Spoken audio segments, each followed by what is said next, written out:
Welcome to the first episode of Citizen Science, the new podcast from SciStarter. This show will spotlight the many different ways that individuals and communities are exploring and changing the world around them through public participation in science.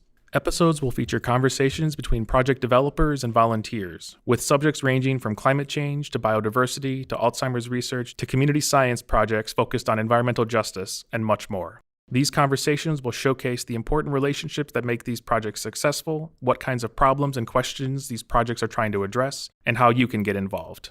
Before we get into our first episode's conversation, let's introduce ourselves. I'm Justin Schell. I'm a librarian and media producer. I passionately believe that everyone can participate in science, and through this participation can address the most important questions and challenges we face on local, national, and global levels. I'm Caroline Nickerson. I'm the managing editor of SciStarter's syndicated blog network and the community manager of Citizen Science Day. I love empowering others to tell their citizen science stories. These narratives are how we understand the field and inspire each other. We'll take turns hosting and facilitating the conversations in each episode. Our first episode is a conversation about the EyesOnAlz project, and specifically the Stall Catchers game. Stall Catchers asked volunteers to look for stalled blood vessels and videos of mice brains as a way to advance the science of understanding and treating Alzheimer's disease. We'll talk to Pietro Michelucci, director of the Human Computation Institute, which runs the EyesOnAlz project, and Guy Caulkins, a volunteer super catcher, who not only helps with detecting these stalled blood vessels in the game, but also has utilized his experience in marketing to plan the Stall Catchers Megathon. This unprecedented worldwide event coincides with Citizen Science Day on April 13th. We'll get into much more detail about the Megathon, Stall Catchers, how the project is helping advance Alzheimer's research, and how you can contribute to the project. Without further ado, here's our conversation with Pietro Michelucci and Guy Caulkins.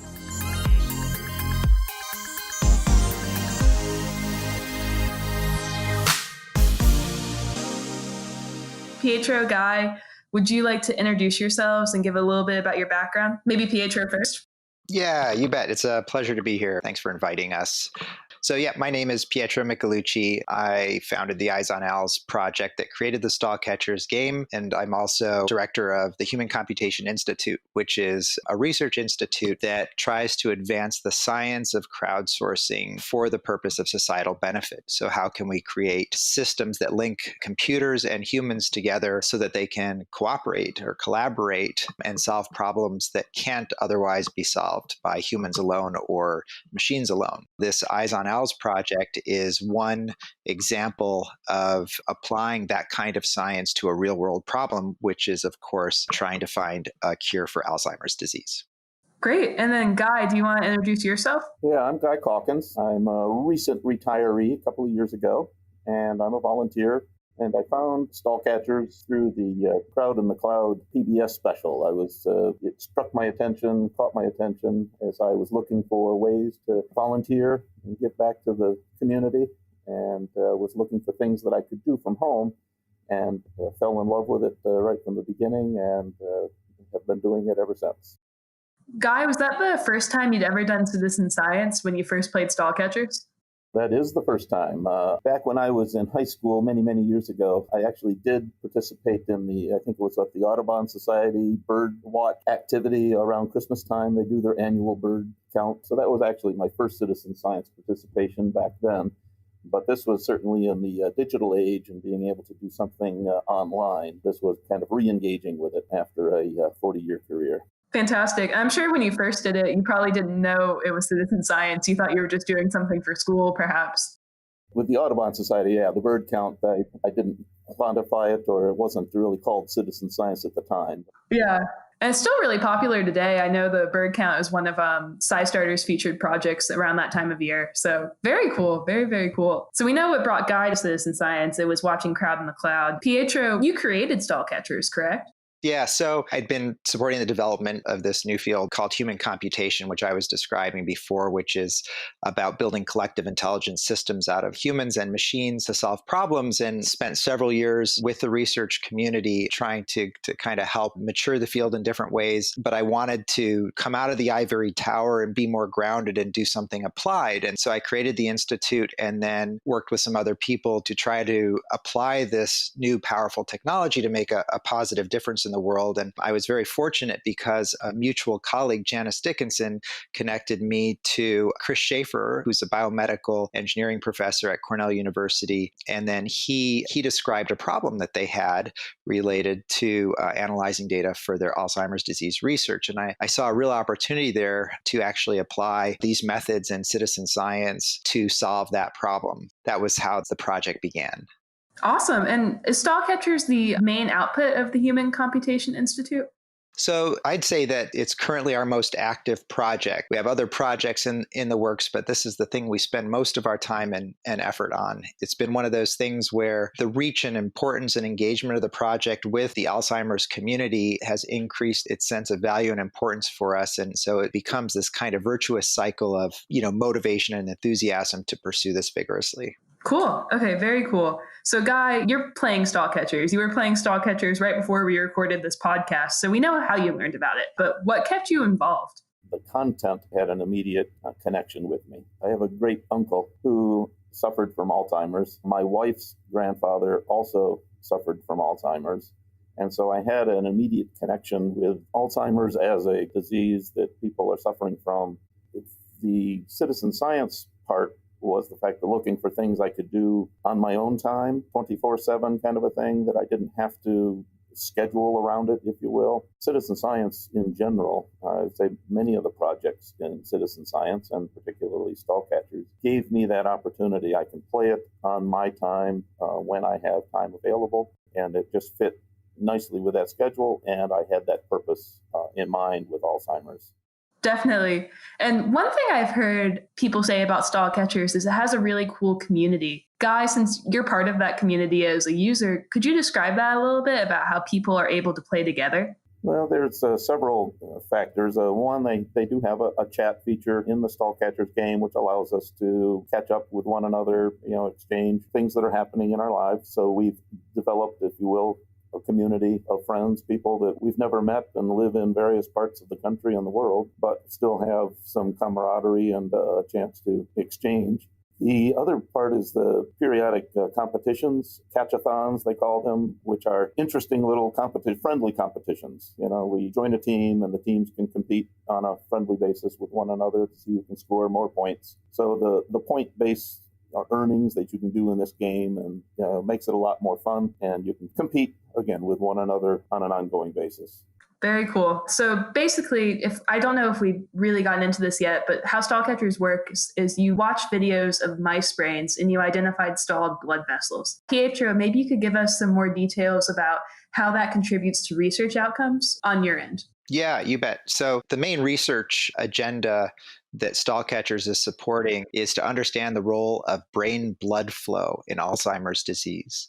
So we've known since the beginning of Alzheimer's disease that patients have about a 30% reduction in brain blood flow compared to people who are healthy, but we have never understood why until recently. So the Schaefer-Nishimura lab at Cornell made some important discoveries in the last couple of years about how the blood flow is reduced. And basically what they figured out is that it's these tiny little blood vessels in the brain called capillaries that are stalling. They end up getting blocked and there's no blood flowing through them. Even though it's only about 2% of those that are getting stalled, the downstream effects result in a 30% overall reduction in brain blood flow. So there's less oxygenation in the brain, and it's sort of the equivalent to that feeling you get when you stand up suddenly and you feel lightheaded. It's that lack of oxygen that causes that. And one of the important findings was that when they were able to restore the blood flow to these capillaries, they got the complete restoration of blood flow to the rest of the brain, and the cognitive effects of Alzheimer's went away. The memories were restored and the depression went away. Now, these are studies that are being done in mice, so I want to be clear about that. And of course, as the research advances and promising drug targets start to appear, then there's always the issue of translating the mouse results into humans. So in Stall Catchers, what we're trying to do is actually figure out how many capillaries are stalling in a given mouse brain. So you might have a healthy mouse, you might have a mouse with Alzheimer's disease. They're given the human version of Alzheimer's disease. And then maybe some of the mice are given a particular drug or chemical compound that we think might alleviate those stalls. And the only way to know if the stalls are going away is to go in and individually count them. And that's a very painstaking, time-consuming process. And it would take the Cornell lab 6 months to a year to analyze the data from a single experiment just to answer one research question. With stall catchers and with, many people putting their eyes on these blood vessels, we've been able to accelerate that by a factor of about 3 or 4. So now we're answering research questions in only a couple months. And as we get more people playing stall catchers, we expect to accelerate it even more. That's awesome. So that's a little bit about the research outcomes. Now I want to pivot somewhat to how the two of you work together. I think you have a really awesome and unique volunteer project coordinator relationship because Guy is able to use some of his expertise to help stall catchers do projects like the Megathon. So maybe you both can comment about how Guy has been working with you and how maybe other projects could use their volunteers' expertise in a similar way. I'll start and then I'll turn it over to Guy, but I'll start by saying that Guy is what we call a super catcher. So our community of volunteers are called catchers because the game is stall catcher and they're catching stalls. Our super catchers, they're in this sort of top 1% of people in terms of their participation time and activity. Guy has been with the project for quite a while. He'll be able to tell you how long, but he's also been, I think, a real source of support and mentorship for other players in the game and just an indispensable extension of our team. So we're absolutely grateful to Guy and also some of our other super catchers. Guy, maybe you can say better from your perspective what it's been like to have that kind of role. My background is kind of an interesting twist of many different careers and interests. My education is in STEM, so I am an engineer in math, but my real-world experience took me through industry and had a chance to experience some marketing as well as science and technology. And then I was also, later in life, had an opportunity to go in and do some teaching at various levels. All of that coming together gave me some unique and interesting perspectives on this game. So I was able to, first and foremost, offer some thoughts on just playing the game and gameplay and the technology and some of the things that we were seeing just through the user interface as a super catcher and what was working well and what wasn't working well and what could be improved upon. I've been playing almost 2 years now. Early on, had provided some of that feedback to Pietro and the team. As we have been moving forward now and getting ready to scale up and try to move the game further and faster and to try to accelerate the rate and the pace at which we're doing the data analysis. I said, well, gee, I've got some marketing background as a volunteer and would be happy to at least offer some thoughts and advice on ways that we might be able to move forward and find more volunteers that can join the team and increase the class of super catchers that we have and just volunteers in general that want to play. Guy, I think you really exemplify this sort of untapped global resource that we have. People go through their lives, they have careers, eventually they retire, and then they have all this kind of latent expertise, these different abilities. And some folks really appreciate being able to continue to apply their experience and wisdom that they've acquired over the course of their life to things that continue to give back. And I think, Guy, that's been a theme for you is like, okay, now that I'm retired and I have some extra time, how do I give back? And I think, that's really laudable. And I think there are others like you out there who might not know about citizen science and who have a lot that they could bring to citizen science and how it can impact the world in beneficial ways. I think that's exactly right. And I think that's a general message for all citizen science projects is there are people out there willing to help well beyond just the playing of the game. And we do have some expertise, and we'd be more than happy to offer it. And I think with Stall Catchers, it was through the forum that they had established early on in the interface that allowed for some of that communication to take place and the exchange of ideas. And then Pietro and his team just being open to the idea that there are average citizens out there who can contribute and welcomed me in providing advice and input and thoughts. It has been very warming to me and fulfilling. I think that's a great point. I mean, for us, we realized quite early on in the project that we really didn't know what we were doing. And there really isn't a long history of online citizen science projects that one can draw from. And in some sense, if you've seen one citizen science project, you've seen one citizen science project. Each one has its own unique requirements and aspects to it. But the thing I think that's been the saving grace for this project is the community itself, and I guess our recognition that we need them. We rely on them to tell us what's working and what's not working. Thanks to Guy and a few others who have been vocal, we've been able to get some really great feedback that's helped to shape the platform and the project and the way that we engage folks. That old saying that it takes a village, and it takes the whole village. And we're just so grateful to have that kind of support from our community. So I think this fits in really well with how Guy's been helping with the Megathon. So first, Pietro, maybe you can summarize what the Megathon is and how Guy has specifically helped you. And then Guy, of course, can also add on to that. The Megathon is completely unprecedented in terms of scale in a citizen science initiative, in the sense that we're aiming to have a 1-hour event that's synchronized in the sense that everyone who participates, and we're aiming to get 100,000 people to participate at their local libraries, will be playing Stall Catchers at the same time. We're going to have a data set with 100,000 blood vessels that need to be annotated. We're going to collect 1 million annotations in that 1 hour. And at the end of that 1 hour, we're going to answer a single research question that would have taken the Cornell lab 6 months to a year to answer. This would be a Guinness World Record if we carry this off. Thanks to Guy, who is a former Kodak executive in charge of global marketing or something pretty fancy like that, is giving us a crash course in how do you engage 100,000 people to do something like this. He's giving us a roadmap and kind of walking us through the paces. So it's just amazing when you think that Guy is one of our catchers. He heard about the game, he came, he started playing the game, and now here he is helping us develop a marketing strategy so that we can actually reach that scale of participants and then make this huge research impact. Definitely. So Guy, how would you describe your involvement so far with the Megathon specifically? Yeah, as Pietro has said, trying to reach to 100,000 people is an extremely large task, and just providing some focus, asking some key questions. Who are the potential recruits that you're looking for, and how are you trying to reach them? And trying to just ask those deep dive questions about how are you reaching? What are you using? What are the methods? What are the messages that you're going to send that's going to cause these potential players to try the Stall Catchers game, try citizen science in general? That messaging is an important aspect. Understanding what people value, what is important in their lives. Just like I said, I have a connection with Alzheimer's in my family, so I fall into one of our categories of retired Alzheimer's connected people.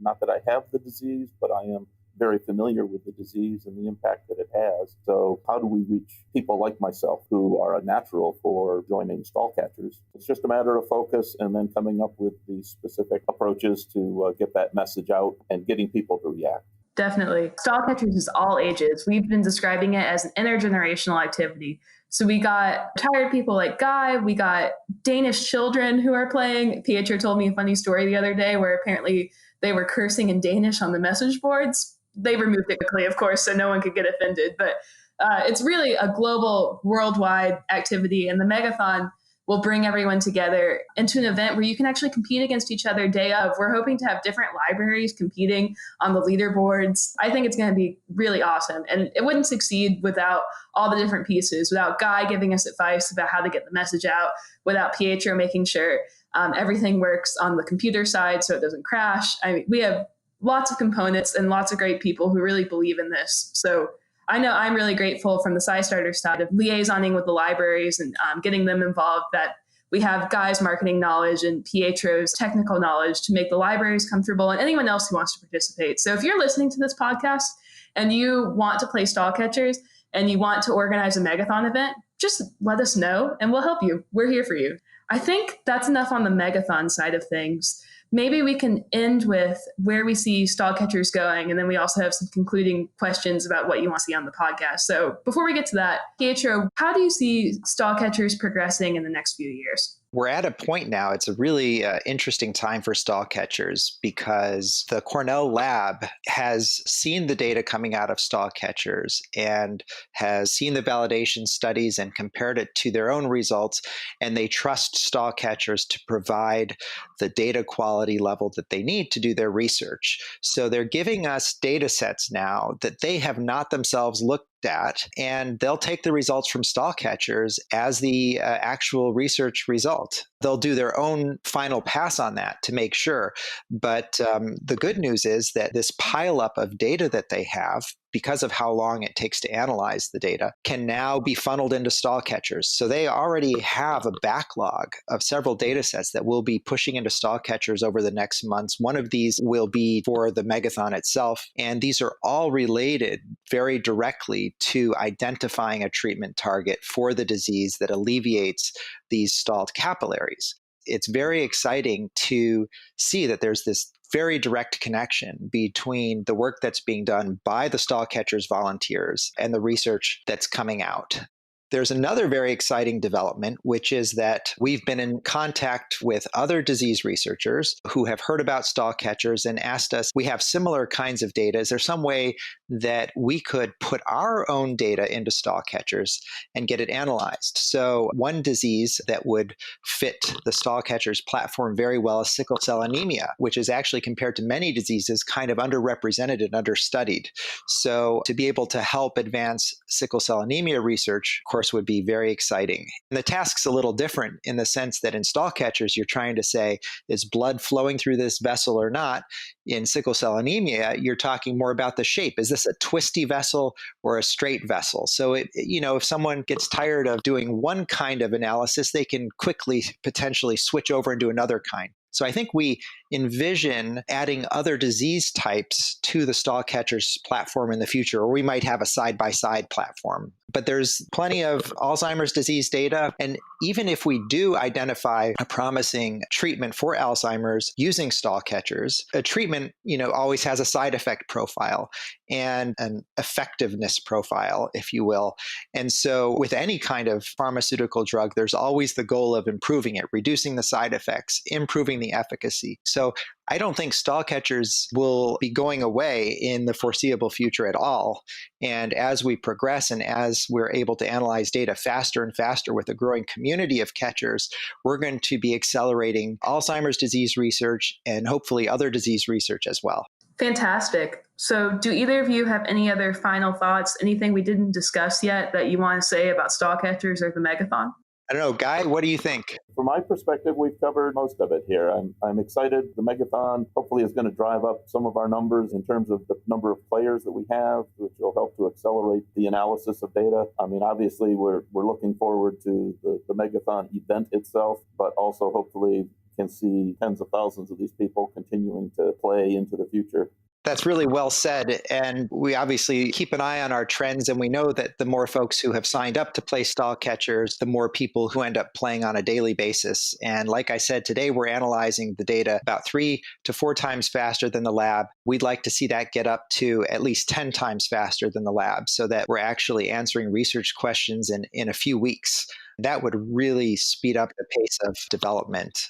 There's a larger goal here too, which is that Stall Catchers is a citizen science project, and it's not the only one out there. There are lots of great projects out there that are also making beneficial impact on the world. And, Stall Catchers is a great and easy way to get involved in citizen science in the first place. And then once you try it out, it's easy to branch out and try out some of these other projects. So I hope folks will consider all the options that are out there. Definitely. That leads me to my next question, which is more community focused and for our next episodes of the podcast.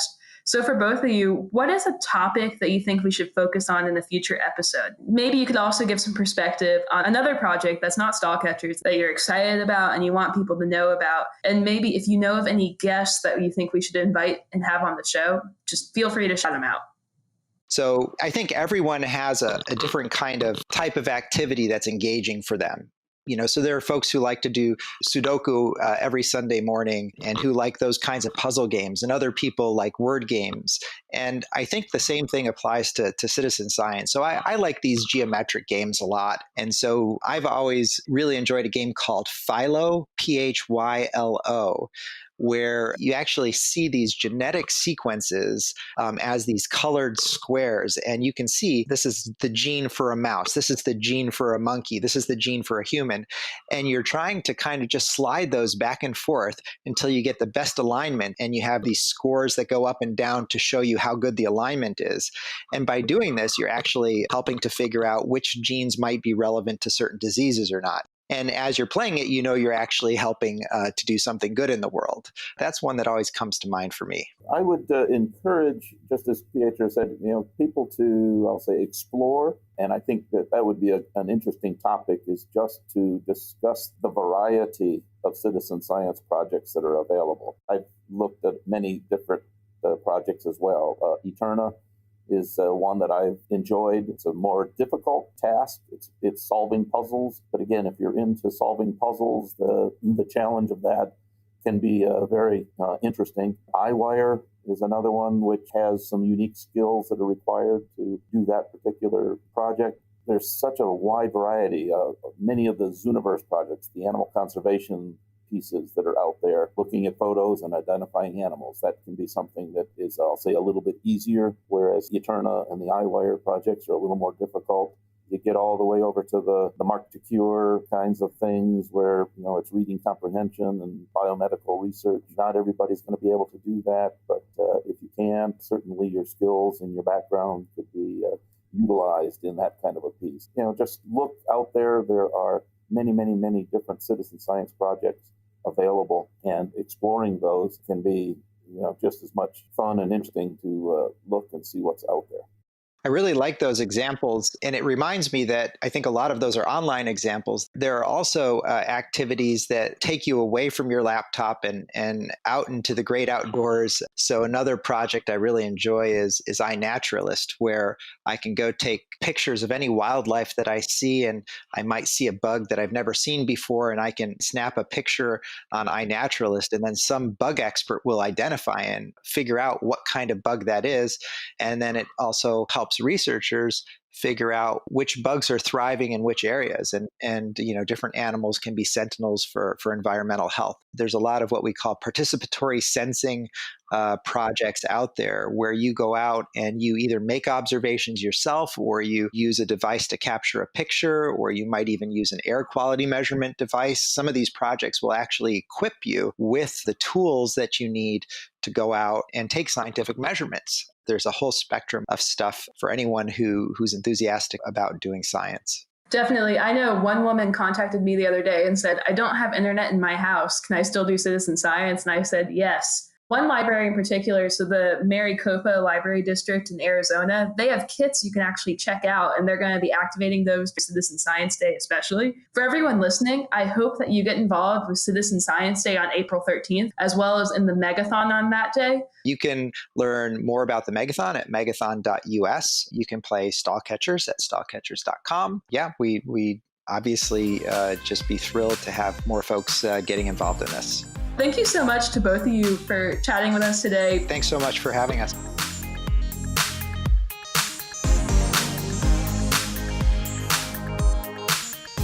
As Pietro mentioned in our conversation, the Stall Catchers Megathon will be held on April 13th as the featured event of Citizen Science Day, which is presented by SciStarter, the Citizen Science Association, with support from the National Network of Libraries of Medicine, Pacific Southwest Region, and Arizona State's School for the Future of Innovation in Society. You can find out more about how to get involved in the Megathon at megathon.us. For more on Citizen Science Day and how to find or create events happening in your area and access resources created for you, please visit SciStarter.org/citizen-science-day. Citizen Science is hosted and produced by Caroline Nickerson and Justin Schell in conjunction with SciStarter. Special thanks to Daniel Arbuckle, SciStarter's web developer.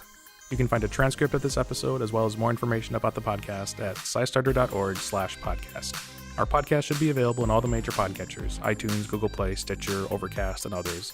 If you can't find it, drop us a line at info@scistarter.com and we'll get you set up. In the meantime, we'll have a new episode in a couple weeks. Thanks for listening, and we'll talk to you soon.